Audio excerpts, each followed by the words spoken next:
Assalamualaikum warahmatullahi wabarakatuh. Kalian tahu nggak sih tentang Dracula yang ada di film-film? Sebenarnya Dracula asli itu bukannya menghisap darah si korbannya. Ada nih sejarah tentang Vlad Tepes. Namanya itu Vlad Tepes tapi disebutnya itu Vlad Dracul. Jadi dia itu Dracula yang sebenarnya. Vlad III, Pangeran Wallachia, dikenal sebagai Vlad Tepes atau Dracula dalam bahasa Indonesia seringkali diubah menjadi Dracula. Adalah Pangeran Wallachia yang berkuasa pada 1448, lalu pada 1456 hingga 1462 dan pada tahun 1476. Dalam sejarah, Vlad terkenal akan perlawanannya terhadap ekspansi Kesultanan Utsmania dan hukuman kejam yang ia berlakukan pada musuh-musuhnya. Vlad III terkenal karena menginspirasi nama karakter vampir pada novel Bram Stoker tahun 1897, Dracula. Nama belakangnya Dracula juga disebut Dracula berdasarkan beberapa dokumen berarti anak sang naga, karena ayahnya Vlad II Dracul yang menerima julukan tersebut karena ia telah bergabung dengan Ordo Naga, Order of the Dragon. Dracul berasal dari bahasa Latin Draco, berarti dragon. Adalah berasal dari kata dalam bahasa Yunani Drakon, dalam bahasa Rumania Drak, berarti iblis. Julukan berikutnya, Tepes atau penyula, berasal dari kegemarannya menghukum orang dengan cara disula. Dalam bahasa Turki Ottoman, ia dikenal dengan nama Kajikli Boypoda yang berarti pangeran penyula. Vlad lahir di Sigisoara, Hungaria, Transilvania, bagian dari kerajaan Hungaria pada musim dingin tahun 1431 dari Vlad II Dracul dan merupakan cucu dari Mircea the Elder. Ibunya diyakini merupakan istri kedua dari ayahnya, yang putri Knežna dari Moldavia, anak sulung dari Alexandru Selbun. Dia memiliki dua kakak tiri, Mircea II dan Vlad Kalugarul, dan adik tiri Radu Selprumos. Pada saat dia lahir, ayahnya yang mendapatkan julukan The Dragon atau Dracul sedang dalam perjalanan ke Nuremberg untuk kepentingan Ordo Naga. Pada saat berumur 5 tahun, Vlad diterima menjadi anggota Ordo. Vlad dan Radu menghabiskan waktu kecilnya di Sigiosara dalam didikan ibunya dan istri ayahnya yang lain. Pasca masa awal kekuasaan ayahnya mengajak anak-anaknya ke Targoviste, ibu kota Wallachia pada saat itu. Menurut ahli sejarah, di Targoviste anak-anak Vlad II Dracul dididik oleh guru-guru Roman atau Yunani dari Konstantinopel. Vlad diyakini mempelajari keahlian bertempur, geografi, matematika, sains, bahasa Bulgaria tua, Jerman, Latin, dan seni klasik serta filosofi. Pada tahun 1436, Vlad II Dracul naik tahta, kemudian digulingkan pada 1442 oleh paksi saingannya yang bersekutu dengan Hungaria.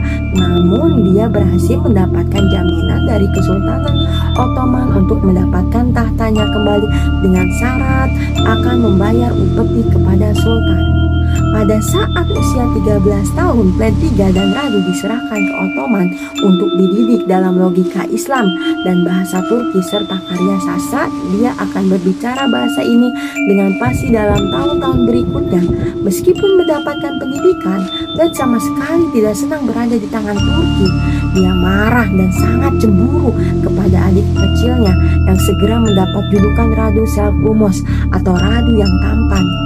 Karena sifat yang kasar kepada para instrukturnya dan watak yang keras kepala, maka Vlad III dipenjara dan dihukum cambuk sebagai pelajaran. Sedangkan Radu berperilaku baik dan kesatria. Radu kemudian memeluk agama Islam dan bersahabat dengan anak Sultan Murad Mehmed II atau kemudian dikenal dengan nama Al-Fatih, Sang Penakluk, dan diperkenankan masuk ke dalam pergaulan Kesultanan Ottoman dan menyandang gelar Bey. Hal ini diduga kuat menjadi dasar mengapa Vlad begitu bencinya dengan Ottoman, Janissary atau pasukan elit Kesultanan Ottoman, dan adiknya Radu yang memeluk agama Islam, dan Pangeran Ottoman Mehmed II yang di kemudian hari menjadi Sultan. Vlad juga iri dengan preferensi ayahnya kepada kakak tirinya Mircea II dan Vlad Kalugarul. Ted juga tidak mempercayai Kesultanan Hungaria dan ayahnya sendiri yang menurutnya tega menukar dirinya dengan Kesultanan Ottoman dan mulai mengkhianati sumpahnya pada Ordo Naga dengan melawan kepada Kesultanan Ottoman. Pada bulan Desember 1447, para boyar atau bangsawan yang didukung oleh pejabat atau jenderal kerajaan Hungaria, János Hunyadi, memberontak kepada Predraco dan dibunuh di dekat Balteni. Mircea, kakak tiri tertua Pred, menjadi buta dan dikubur hidup-hidup di Targoviste. Kemudian Vladislav II diangkat oleh János Hunyadi menggantikan Pred II Dracul. Untuk melindungi Wallachia dari kejatuhan kepada kerajaan Hungaria, Kesultanan Ottoman menyerang Wallachia dan berusaha menempatkan Pred III sebagai penguasa Wallachia pada tahun 1448. Namun hanya dalam hitungan bulan Hunyadi menyerang kembali Wallachia dan menempatkan sekutunya Vladislav II dari klan Danesti untuk naik tahta. Pred lalu pergi ke Moldavia dan mendapatkan perlindungan dari pamannya Bogdan II. Pada tahun 1451, Bogdan dibunuh oleh Peter III Aron. Hal ini mengakibatkan Pred pergi ke kerajaan Hungaria. Terkesan dengan pengalaman Pred yang pernah berada di Kesultanan Ottoman, Hunyadi kemudian mempersatukan kekuatannya dengan Pred menjadi sebagai penasehatnya. Pada tahun 1453, tentara Kesultanan Ottoman Mehmed II merebut Konstantinopel setelah pengepungan selama 7 minggu. Hal ini mengakibatkan berakhirnya kekuasaan Romawi Timur. Pada tahun 1456, 3 tahun setelah penaklukan Konstantinopel, Ottoman merebut Hungaria dengan merebut Beograd. Hunyadi mulai terkonsentrasi dengan penyerangan di Serbia, sementara Pred dan pengikutnya berada ke Wallachia, membebaskan tanah airnya dan membunuh Vladislav II dengan pertarungan 1 lawan 1. Hal pertama yang Dracula lakukan sebagai penguasa adalah melakukan reformasi dengan cara menyulah. Sulah sendiri adalah metode pembunuhan dengan cara menusukkan tiang pancang sebesar lengan orang dewasa ke bagian dubur korbannya dan mendirikan pancang tersebut. Orang-orang pertama yang menjadi korbannya adalah para bangsawan di Wallachia. Penguasa tahta Wallachia hanyalah boneka belaka. Setelah pembunuhan para bangsawan serta keluarganya, Dracula membagikan tanah-tanah bangsawan kepada petani kecil yang setia kepadanya. Para bangsawan yang selamat segera melarikan diri atau bungkam setelah kejadian itu. Ia kemudian dikenal dengan nama Pred Tepes atau Pred Sang Penyulah. Semenjak itu memperketat semua peraturan di Wallachia untuk menjamin pemerintahannya. Ia memberlakukan hukuman berat bagi pelaku kejahatan. Ini tentunya membuat Wallachia menjadi daerah yang aman karena orang-orang takut akan hukuman berat tersebut. Dracula memusatkan semua pemerintahannya di Benteng Ponari. Benteng ini dibangun dari keringat para pangeran dan keluarganya yang ditawan pada hari Paskah. Hari itu semua dipaksa untuk mengerjakan pekerjaan pasar, membangun kastel setelah diberi jamuan besar-besaran. Beberapa pangeran yang melawan ditangkap dan disulah di tempat. Benteng ini akhirnya dikepung oleh Radu yang menyerang atas perintah Sultan Mehmed II. Radu adalah panglima perang sekaligus anggota dari kesatuan Yanisari. Malam sebelum penyerangan, seorang hamba Dracula yang dikirim bersamanya ke Turki dan saat itu melayani Radu memanahkan pesan agar tuannya kabur. Istri Dracula yang menerimanya, istrinya segera memberitahu agar Dracula segera melarikan diri. Dracula menolak dan bersikeras bertahan. Istrinya tidak mau menjadi tahanan perang, maka ia melompat dari kamar tidurnya dan jatuh di anak sungai Arges. Sekarang sungai itu diberi nama Sungai Permaisuri atau Raudomnei. Ternyata diketahui setelahnya bahwa saat istrinya melompat bunuh diri, Dracula justru melarikan diri lewat lorong rahasia. Dari Benteng Ponari, Dracula melarikan diri ke arah barat daerah Brasov. Ia segera menemui Raja Hungaria yang baru, yaitu Maltias Corvinus. Sesampainya di sana, ia bukannya dijamu, malahan dijadikan tawanan. Ia ditempatkan sebagai tahanan di istana Pisegard. Di sini kebiasaannya menyiksa binatang kecil kembali kambuh. Penjaga istana Pisegard enggan bertemu jika tidak mempunyai keperluan. Untuk memuaskan keluarga kerajaan Dracula masuk agama Katolik, ia pun dipindahkan ke villa di area kerajaan. Setelah resmi menikah, ia mengabdi pada Raja Matthias selama 13. Pada bulan Juli 1375, ia kembali menyerang Wallachia dengan bantuan Pangeran Stephen Batory dari Transilvania dan Pangeran Stephen the Great dari Moldavia. Memasuki masa pemerintahan kedua, saat itu pula Radu, saudaranya, telah meninggal karena dibunuh oleh Stephen III. Pemerintahan di Wallachia dipegang oleh Basarab, seorang anggota dinasti. Masa pemerintahan kedua ini hanya berlangsung 1 tahun karena setelah berhasil Stephen meninggalkan Dracula, mengurangi banyak dari total pasukan yang mengepur Wallachia. Ia banyak menghabiskan waktunya di gereja Snegov. Sehari-hari ia hanya mengikuti misa dan berbincang dengan kepala biara. Ia pun sempat bertanya apakah dosanya dapat diampuni. Ia pun berpesan agar dikuburkan di gereja itu. Kali ini kekejamannya hampir hilang sama sekali. Ia hanya merenung dan memikirkan segala yang telah ia lakukan. Di saat kekuasaan Dracula mulai memudar, perang salib justru sedang berkobar. Sultan Mehmed II memimpin pasukan Turki Utsmania menggempur Eropa Timur. Dracula ditugaskan untuk menyambut pasukan musuh. Kali ini Dracula meninggalkan Wallachia dengan menitipkan anak dan istrinya di Transilvania. Kepergiannya tidak mendapatkan dukungan rakyat. Rakyat seolah tak peduli ada peperangan di luar sana. Ia pun memimpin pasukan yang terhitung kecil ke Danau Snegov, yang akhirnya berhadapan dengan musuh. Pada bulan Desember tahun 1476, akhirnya ia meninggal dunia dalam perang itu. Dracula punya banyak musuh. Itulah yang mendasari sebuah legenda bahwa ia dibunuh oleh prajuritnya sendiri. Konon di antara prajurit-prajuritnya terdapat pembunuh bayaran dari lawan-lawan Dracula. Versi lain mengatakan bahwa ia dibunuh seorang prajurit Turki Utsmania yang menyamar sebagai pelayan. Sultan Mehmed II telah membentuk unit khusus bernama Janissary. Janissary berasal dari Turki Utsmania yang berarti pasukan baru. Nama ini diberikan dari seorang ulama mukmin pada masa Kesultanan Orkan yang bernama Haji Bakhtasi.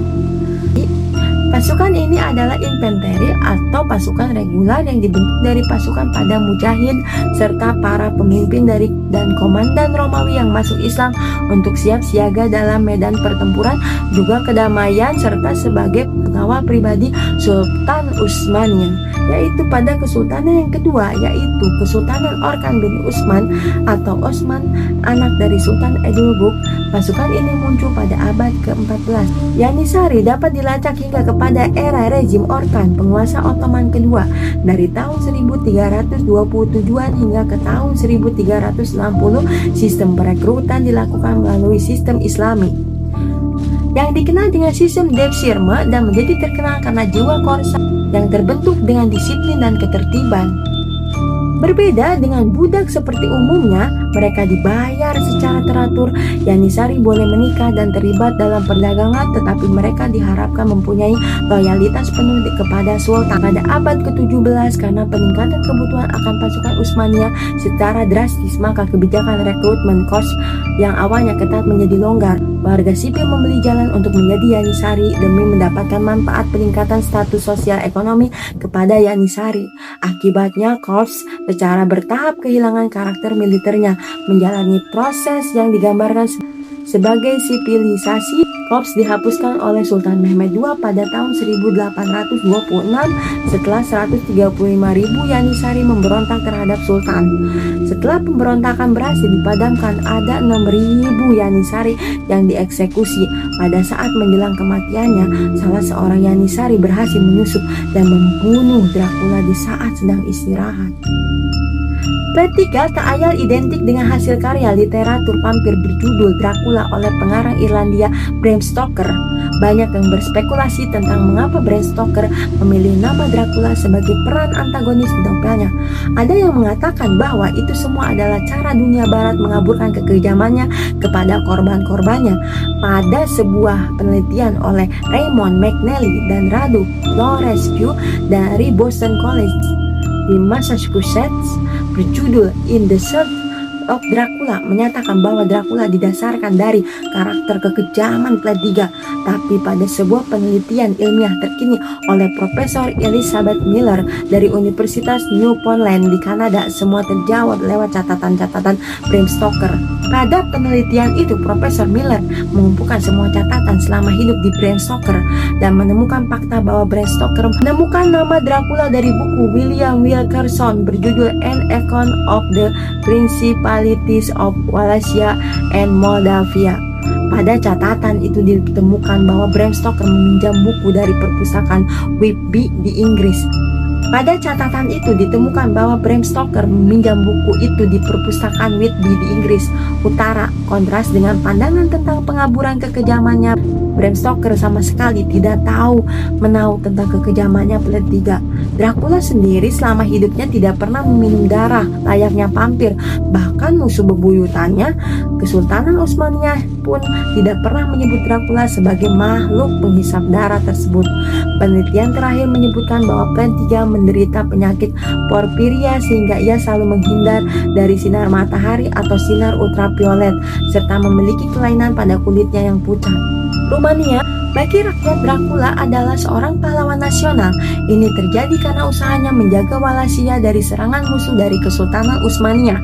Bahkan kekejamannya pada para bangsawan adalah cara Dracula menstabilisasi negara dan menggulingkan kekuasaan bangsawan itu kepada rakyat kecil. Pada sebuah cerita tentang piala emas Dracula, ia menaruh sebuah piala emas di tengah kota untuk menjaga kejujuran rakyatnya. Piala itu berisi air di mana semua orang boleh meminumnya, tapi tidak boleh memindahkan dan membawa piala tersebut. Ini adalah cara Dracula mengajarkan kejujuran rakyatnya yang dipandang bijaksana oleh rakyat Rumania. Dan di Jerman dan negara Eropa Barat lainnya, Dracula dipandang sebagai tirani berdarah dingin. Konon ia menyulah lebih dari 500 pedagang Jerman dalam sebuah penyerangan di Transilvania. Hal ini membuat orang Jerman dan Eropa Barat saat itu membenci kekejaman Dracula. Sebagai musuh utama Dracula, Kesultanan Utsmaniyah tentu membenci Dracula.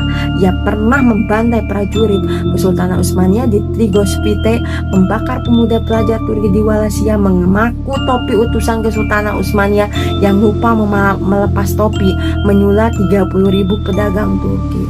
Nah, begitulah cerita tentang Plat Tepes ini, yaitu Plat Dracul. Sebenarnya Dracula itu tidak pernah ada. Mungkin dia itu karena kan punya kelainan, jadi kelainan kulit, jadi dia itu tidak bisa di matahari lama-lama, dan itulah jadi seperti Dracula di film-film. Jadi dia itu tidak bisa berlama-lama di matahari karena mempunyai kelainan penyakit. Dan dia disebut Dracula karena kekejamannya membantai musuh-musuhnya. Baiklah, begitulah cerita hari ini. Wassalamualaikum warahmatullahi wabarakatuh.